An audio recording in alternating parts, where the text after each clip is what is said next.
Kuvendi i Shqipërisë do të mblidhet sot në seancë plenare. Në rendin e ditës janë disa çështje mes të cilave raportimi i veprimtarisë së KQZ-s për vitin 2024, si edhe emri dhe procedura e zgjedhjes së avokatit të ri të popullit. Procesi për zgjedhjen e avokatit të ri të popullit është në ngërç, pasi PD një ditë më parë njoftoi se kishte tërhequr firmat e të gjithë deputetëve që do t'i përcjelleshin seancës për votim me argumentin se nënshkrimet janë dhënë para se 7 kandidatët që ata mbështesnin të kalonin filtrin e Komisionit të Ligjeve. Po ashtu, në rendite janë edhe disa projekt ligje për ratifikime ndërkombëtare, përfshirë marrëveshjen me Bankën Evropiane të Investimeve dhe BERJ për projektet hekurudhore dhe energjinë.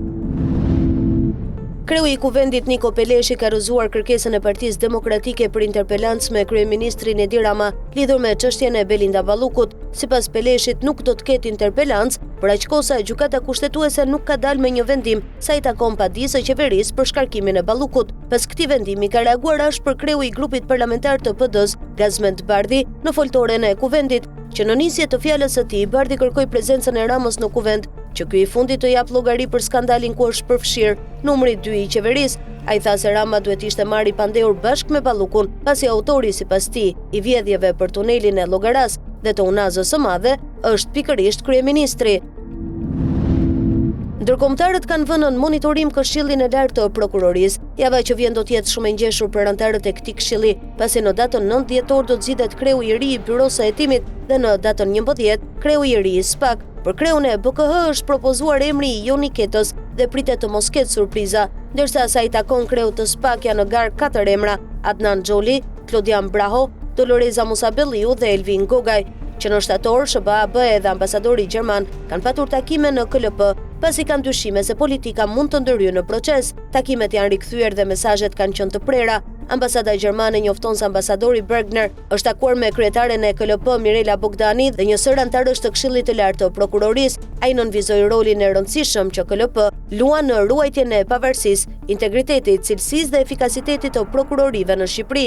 Ambasadori inkurajoi Këshillin të kryejë detyrat e tij në mënyrë aktive, me përgjegjësi dhe vetdije. Presidenti Bajram Begaj ka përkujtuar 113 vjetorin e Farsh, themelimin e forcave të armatosura. Presidenti Begaj, një herë është dhe komandanti i përgjithshëm i forcave të armatosura, vlerësoi angazhimin, përkushtimin dhe profesionalizmin e efektivëve të Farsh, si dhe suksesin e arritur në shërbim të Shqipërisë dhe në të gjitha misionet e operacionet ndërkombëtare ku ata shërbejnë. Ndër të tjera, presidenti shpreh se pjesëmarrja në misione dhe operacione të NATO-s, BE-s dhe OKB-s na bën krenar dhe kontribues me vlera në sigurinë kolektive. Greqia është paralizuar nga protestat e fermerëve, të cilët kanë bllokuar akset kombëtare për vonesat me dhënien e subvencioneve të BE-s. Pas një skandali korrupsioni, përmes një njoftimi nga policia kufitare, bëhet me dije se edhe sot aksi Kakaviani në fshatin Kallpaq do të bllokohet duke filluar nga ora 18 deri në orën 21 me orën shqiptare. Policia kufitare e Kakavias njofton qytetarët të marrin masa dhe të planifikojnë oraret e udhëtimit. Të vetmet automjete që do të lejohen të kalojnë sërish do të jenë vetëm ato që do të kenë emergjenca shëndetësore. Fermerët grek kanë vendosur të vijojnë protestën deri më 5 dhjetor dhe të mbajnë të bllokuara akse të rëndësishme rrugore, porte dhe pika doganore. Ata janë të vendosur të vazhdojnë dhe të intensifikojnë protestat e tyre nëse kërkesat nuk u plotësojnë nga qeveria. Pas anulimit të takimit të dieshëm me Volodymyr Zelenski, i dërguari special i SBA-s Steve Witkoff do të takohet sot në Miami me kreun e Këshillit të Sigurisë Kombëtare të Ukrainës, Rustem Umerov. Takimi vjen pasi Witkoff kaloi pothuajse 5 orë me presidentin rus Vladimir Putin në Moskë të martën, negociata për të cilat Kremlini tha se nuk prodhuan asnjë kompromis për t'i dhënë fund luftës në Ukrainë. Presidenti i SBA-s Donald Trump u shpreh se bisedimet ku mori pjesë edhe dhëndri i tij Jared Kushner ishin mjaft të mira, por shtoi se ishte shumë herët për të thënë se çfarë do të ndodhte, sepse duhen 2 persona për tango. Kur një gazetare pyeti nëse Witkoff dhe Kushner besonin se Putini donte vërtet t'i jepte fund luftës, Trump tha: Putin do të donte t'i jepte fund luftës. Kjo ishte e përshtypja e tyre.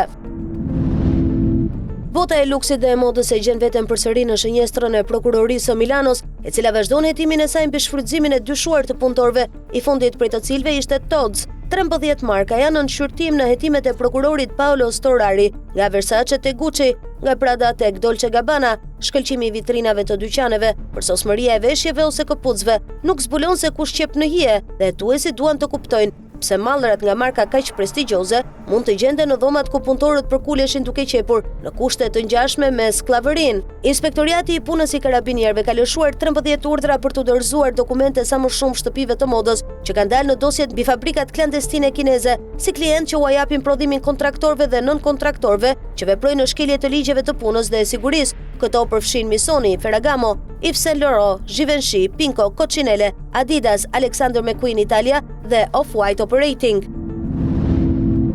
Policia e Tiranës ka dhënë detaje në lidhje me dhunën e ndodhur një ditë më parë para ndeshjes Iliria Skënderbeu. Plute e kryeqytetit sqarojnë se ngjarja ka ndodhur në dhomat e zhveshjes, ku ka mbetur i dëmtuar një futbollist. Po ashtu nisi procedimi në gjendje të lirë për 3 futbollistë të tjerë.